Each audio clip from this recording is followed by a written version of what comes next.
daging laham, sapi bagar, bagar laham, bagar laham, bagar laham, bagar.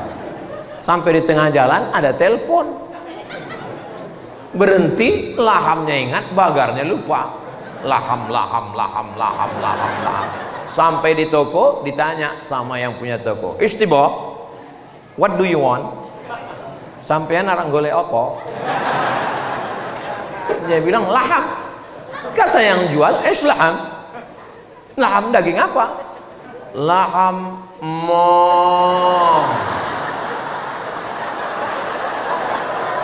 Ada orang yang nggak pernah ke Arab, tapi tamat pondok, nahunya oke, sorobnya oke, balaghahnya oke. Keluar dari Masjidil Haram, nyasar sendirian, tapi dia bisa baca kitab. Dia dekat ke polisi, dia ingat jumpa sama polisi, "Assalamualaikum." "Waalaikumsalam." "Ihdinas sirata." Nah, polisinya udah paham, oh ini nggak tahu jalan. Assalamualaikum warahmatullahi wabarakatuh.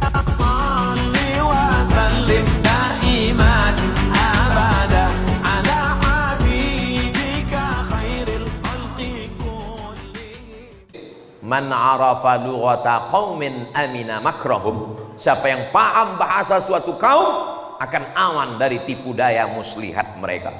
"Oh, kami kiai kami ngajar bahasa Inggris Pak Ustaz." "Nggak boleh, katanya bahasa Inggris ini bahasanya orang kafir." Nabi waktu pindah ke Madinah, di Madinah itu ada 4 Yahudi, Bani Nadir, Bani Quraizah, Bani Qainuqa, Yahudi Khaybar. Sahabat Nabi diperintahkan mempelajari bahasa Yahudi. Namanya Sayyidina Zaid bin Sabit radhiyallahu anhu. Apa kata Zaid? "Ta'allamtuhu wa hadaqtuhu." Saya belajar bahasa Yahudi dan saya paham sepaham-pahamnya. Berapa lama dia belajar bahasa Yahudi? Nisfa syahrin, setengah bulan. Dialah yang menerjemahkan surat-surat Nabi untuk orang Yahudi, dan surat orang Yahudi untuk Nabi dia terjemahkan ke bahasa Arab.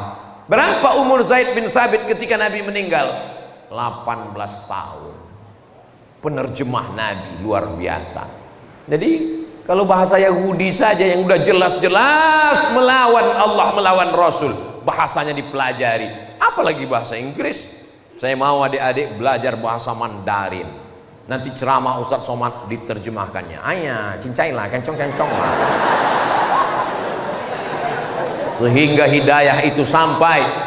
Saya nggak bisa ceramah, saya nggak bisa tabligh akbar, tapi ceramah Ustaz Somad saya yang menyampaikannya melalui apa namanya itu, bilingual, dengan 2 bahasa. Setuju?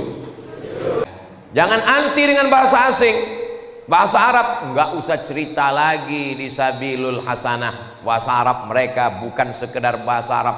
Kalau sekedar bahasa Arab ngomong, nggak perlu belajar lama-lama. Saya waktu dulu menjadi mahasiswa, kami kan musim haji, musim umroh, ketemu dengan saudara-saudara kita yang bekerja di Saudi Arabia. "Mas bisa ngomong bahasa Arab, ini komunikasi dari pondok?" "Enggak Pak Ustaz, saya nggak di pondok." "Terus bisa ngomong?" "Ya di sini kita bisa ngomong karena terpaksa disuruh majikan Pak Ustaz." "Gimana pengalaman Bapak dulu belajar bahasa Arab di Saudi? Kan nggak bisa baca kitab." "Ya saya disuruh majikan saya beli daging Pak Ustadz." "Daging apa?" "Daging kambing." Saya hafal. Daging laham, sapi bagar. Orang Saudi Arabia menyebut hop itu G, bakar jadi bagar. Laham bagar, laham bagar, laham bagar, laham bagar, laham bagar. Sampai di tengah jalan ada telepon, berhenti, lahamnya ingat, bagarnya lupa. Laham, laham, laham, laham, laham, laham.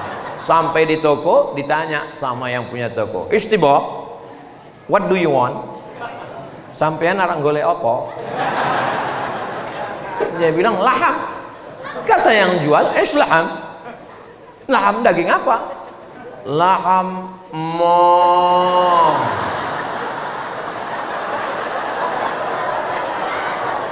Jadi masalah bahasa ini asal terpaksa bisa. Kalau masalah ngomong, yang sulit itu adalah bahasa kaidah kitab. ini kok mansub, ini kok kasrah, ini kok fathah, ini kok hasfun nun. Itulah yang adik-adik pelajari selama ini. Kalau masalah bahasa ngomong sehari-hari, oh, bahasa sehari-hari, bahasa resminya kaifa haluka. Tapi begitu sampai di Saudi Arabia, kaif halak. Kalau perempuan, kaif halik. Sampai ke Maroko, sampai ke Mesir, berubah, tidak lagi kaif halak, izayyak.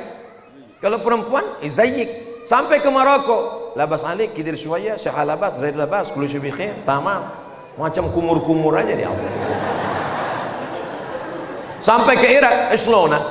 Itu bisa sendiri dengan komunikasi. Tapi fokuslah bahasa kitab, karena tidak semua orang Arab bisa baca kitab. Tapi kalau adik-adik sudah bisa baca kitab, bisa bahasa amiyah, bahasa sehari-hari, bahasa slang, belum tentu bisa baca kitab.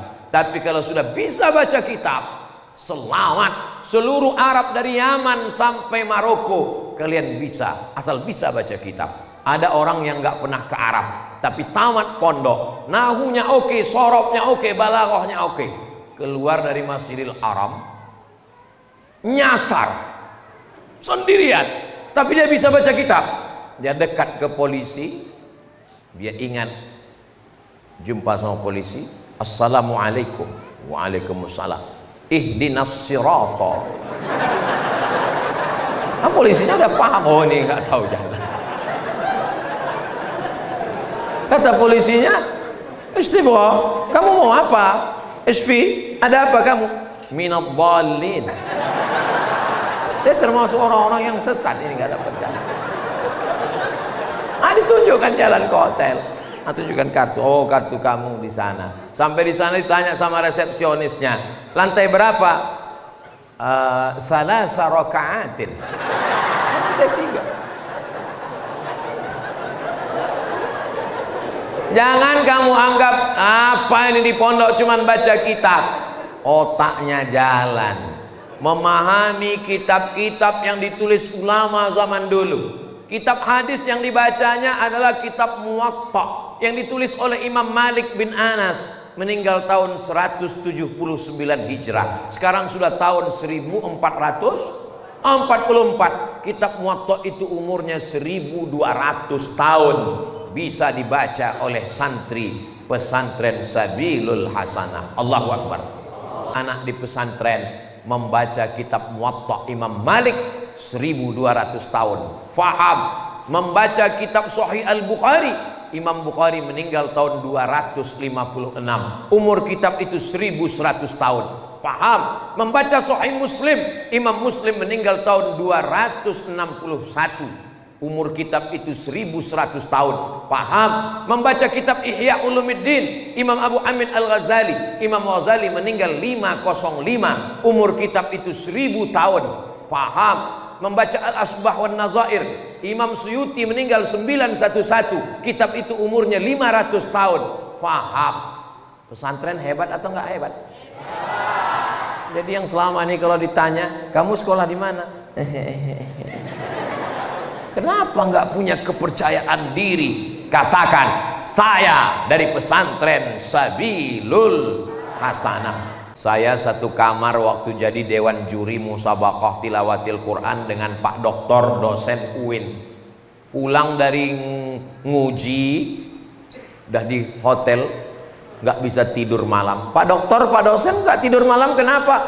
Anak saya kira-kira sekarang gimana ya Pak Ustadz? Saya khawatir jangan-jangan tadi sore dia cabut sekolah dibawa temannya ke mall. Jangan-jangan minumannya disuntik pakai obat penenang. Jangan-jangan dia dibawa nonton. Jangan-jangan jilbabnya udah masuk tas.